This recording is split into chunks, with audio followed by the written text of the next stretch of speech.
తెలుగు ప్రేక్షకులు ఎంతో ఆసక్తిగా ఎదురు చూస్తున్న popular reality show Bigg Boss season 9 త్వరలోనే ప్రారంభం కానుంది. ఇప్పటి వరకు 8 సీజన్లు విజయవంతంగా పూర్తి చేసిన ఈ షో 9వ సీజన్ తో మరింత ఎంటర్టైన్మెంట్ అందించేందుకు రెడీ అవుతుంది. తాజా సమాచారం ప్రకారం ఈ సీజన్ సెప్టెంబర్ మొదటి వారంలో ప్రారంభం కానుంది. బిగ్ బాస్ 9 కి సంబంధించిన ప్రోమోను తాజాగా మేకవర్స్ విడుదల చేశారు. ప్రోమోలో హోస్ట్ నాగార్జున తనదైన స్టైల్లో ఎంట్రీ ఇస్తూ ఆటలో అలుపు వచ్చినంత సులువుగా గెలుపు రావాలంటే యుద్ధం సరిపోదు, ప్రభంజనం సృష్టించాలి, ఈసారి చదరంగం కాదు రణరంగం అంటూ చెప్పిన డైలాగ్స్ ప్రతి ఒక్కరిని ఎంతగానో ఆకట్టుకున్నాయి. ఈ ప్రోమోతో సీజన్ పై అంచనాలు మరింత పెరిగాయి.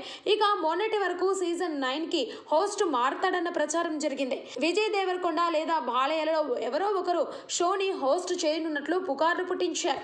కానీ తాజా ప్రోమోతో కింగ్ నాగార్జునే మళ్లీ హోస్ట్ గా కొనసాగుతున్నట్లు అధికారికంగా స్పష్టమైంది. ఎన్టీఆర్, నాని తర్వాత హోస్ట్ బాధ్యతలు అందుకున్న నాగార్జున గత కొన్ని సీజన్లుగా బిగ్ బాస్ కు తనదైన ముద్ర వేసిన విషయం తెలిసిందే. ఇక ప్రస్తుతం సోషల్ మీడియాలో చక్కర్లు కొడుతున్న వార్తల ప్రకారం కిరాక్ బాయ్స్ కిలాడి గర్ల్స్ సీజన్ 2 లో పాల్గొన్నవారు, అలాగే త్వరలో ప్రసారం కాబోతున్న cook with Jathiratnalu comedy show కంటెస్టెంట్లలో కొందరు బిగ్ బాస్ హౌస్ లోకి ఎంట్రీ ఇవ్వనున్నట్లు తెలుస్తుంది.